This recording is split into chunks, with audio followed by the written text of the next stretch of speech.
Today we're watching, it says, You're a dream of the universe. I don't know, but let's watch. I don't even know what that means. You think about yourself and the universe could be an illusion. As far as you know, you are real and exist in a universe that was born 14 Of billion years ago course. and that gave rise to galaxies, stars, the Earth, and finally you. Except, Well, I don't know about maybe that, not. but You may actually not exist for real, but be the dream of a dead universe. You and everything you think exists. Crazy as it sounds, this may be an unavoidable consequence of our best scientific theories about the universe. Okay, this is a bit much. Let's start at the beginning. We need to understand three concepts for this idea to make sense. 1. The arrow of time. What distinguishes the past from the future? Put a drop of red ink into a glass of water, and you see the ink spread until it fills the container, but never the opposite. Colored water where ink spontaneously concentrates and becomes a drop at the surface again. Time always seems to flow in the direction in which the ink spreads. But if you take a microscope, all you will see will be a swarm of molecules colliding at random. There are no rules, no forwards and backwards. Every individual motion that happens can occur in reverse. But we perceive a sort of arrow of time that makes things happen in one direction. How does this phenomenon occur?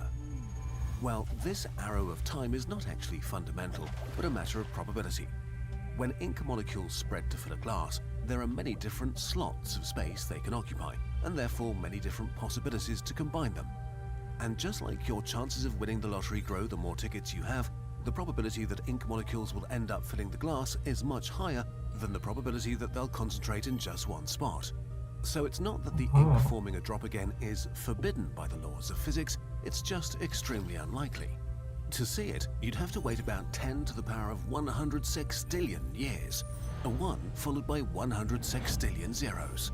If you had this much time to spare, eventually, by pure random chance, you'd see a red blob form again. Actually, with enough time, you could see any shape forming, like, for example, a small, red, soggy brain. Okay, let's move on to idea 2. strange. 2. The far future of the universe. Our universe was born 14 billion years ago in the Big Bang. It expanded and evolved to give rise to the myriads of galaxies. Well, that's a theory too, isn't it? So we're probably all, because people that are like solid believers, like yo, Big Bang, that's how it started. Big Bang, that's how it started. Because man, there's just so many theories. Not even theories, just use your head, bro.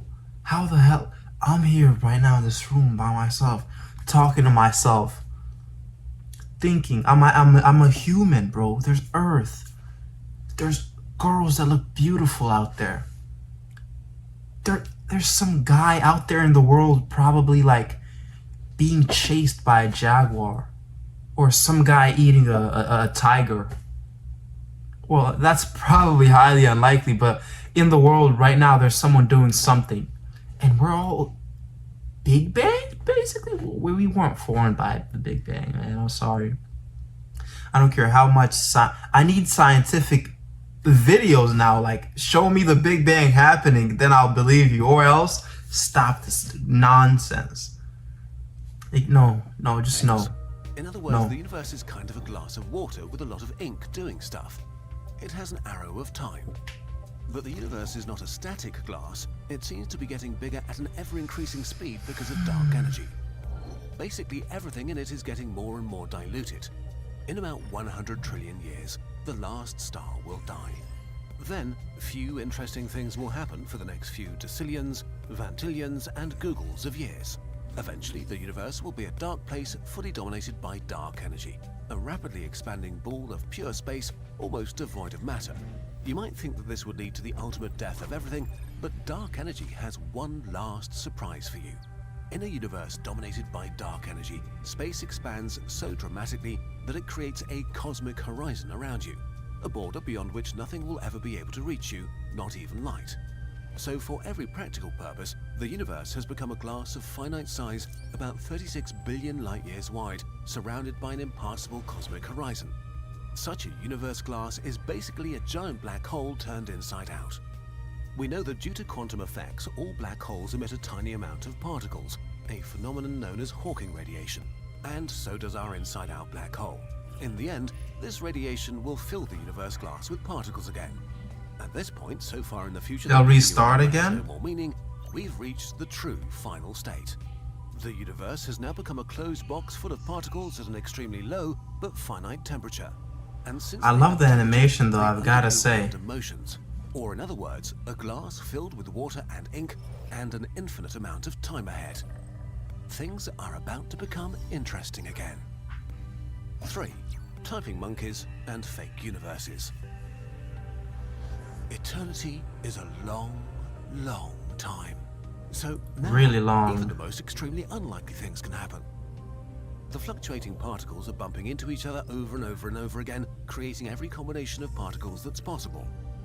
They're like a monkey typing at random on a typewriter. Almost all of the time it types gibberish. But with enough time, eventually it will write the first acts of Hamlet. And with even more time, the complete works of Eminem. If ink in our universe glass generates any random arrangements of particles, what could they be? Well, a spontaneous fluctuation could give rise to a planet, or to a galaxy, or even to a lot of them. So They're maybe that the universe big? has already ended, and all we see around us is a pop-up universe. Well, how would we be Big alive? Bang, but one that fluctuated into existence by pure chance. And that, like the drop of ink, will only exist for a while before dissolving again. Being random, pop-up universes could be similar to ours, but with funny glitches. In some of these, I hate the word random. Like, everything here that's happening right now, random. Like, if it's random, then some people would just be a million years old and never die because everything's random. But then we die, and like, because sometimes I feel like, damn, like, I'm gonna die, bro. It feels like when you're alive, it feels like you're never gonna die. Because, like, how is it possible to just not exist anymore? That's so complex to think about. You just like, it's depressing. So I suggest you not to think about that. But yo, I don't know. It just doesn't feel like a world without me feels real. Like, what? There's a world without you in it. You just die and that's it. You are left in the past. The people living now just keep living. You're forgotten. Wow. Isn't that scary? Woo. versus dinosaurs are riding snails. In another, stars are made of blueberries. In another, you're wearing a funny hat.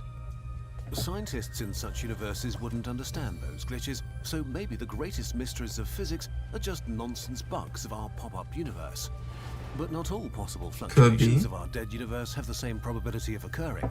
Smaller fluctuations are much more probable than bigger ones. A planet is more likely than a galaxy. But you know what's even way more likely? A human brain. Are you actually just a brain? You think I mean, therefore most you of the exist. times, yeah. But what else do you truly know? In the end, your brain is just interpreting signals from your senses and creating a world that you experience. So technically, you could be just your brain that thinks the world is real. And if we follow the logic of the ink in the universe glass, in particular, you could be a disembodied brain that, just by chance, emerged in a dead universe with your complete set of knowledge and memories. That would be the funniest thing in the world, wouldn't it be? Just a brain. Wow, that's kind of cool. That's a really nice thing to think about, you know, while wasting time. But there's just so many questions. What's this brain attached to? Is it just millions of brains out there, like, in different simulations? Is this world yours? Because no, the world is not yours, bro. Do something wrong and you're locked for life. And like, yeah, so a bunch of these theories, man, I don't know. But I guess they're trying to make life real. Idea, but if we do the maths, it's kind of pretty solid. Let's compare the number of brains inside bodies in a living universe with the number of naked brains in a dead universe. Let's go really big and imagine that a total of 100 quadrillion humans will live around Earth, and that the same amount of people will live around every star in the universe. If we add this together, we get about 10 to the power of 41 brains inside bodies that will exist. However, in a dead universe that has had enough time to explore all possible fluctuations and that will exist forever, the number of naked brains that would emerge is, well, infinite. So the probability that you're a floating brain is not only vastly larger than the probability that you're a real human, it's so inconceivably larger that we can't even meaningfully quantify the difference. How do you compare a number to infinity? So, are you a floating brain that exists for one moment in I time, am not. and basically forever No. passes, and then you exist for another moment in time? Maybe not even in that order. Maybe your life happens backwards, and you just don't notice. Maybe you've lived trillions of times already. Are you the dream of a dead universe? Really? Like, really? Well... Nah, these guys are trying to play with my mind. There are a few loopholes. For example, dark energy could behave completely differently from what we think today and lead us to another future. Or maybe our dead universe will be too motionless to allow the creation of brains, even with infinite time. Or maybe the universe will end up dying in another way. Our understanding of the cosmos doesn't have a solid enough foundation for anyone to worry if they're real or not. Loopholes aside, if you were a fluctuating brain, all the laws of physics stored in your brain would have originated at random and shouldn't bear any relation to the real world. But we just used those laws to prove that you're a floating brain. So even if you believe that you are a floating brain, you'd have to admit that you have no good reason to believe that you are actually a floating brain. Right. Okay, so I'm right this here. hallucinatory trip might teach us something about our theories about the universe. But in the end, it's just a really weird exercise in what you can do with physics. An exercise of what brains and bodies are Fermi able to problems, think about. right? So don't worry, you're not a dream of the dead universe.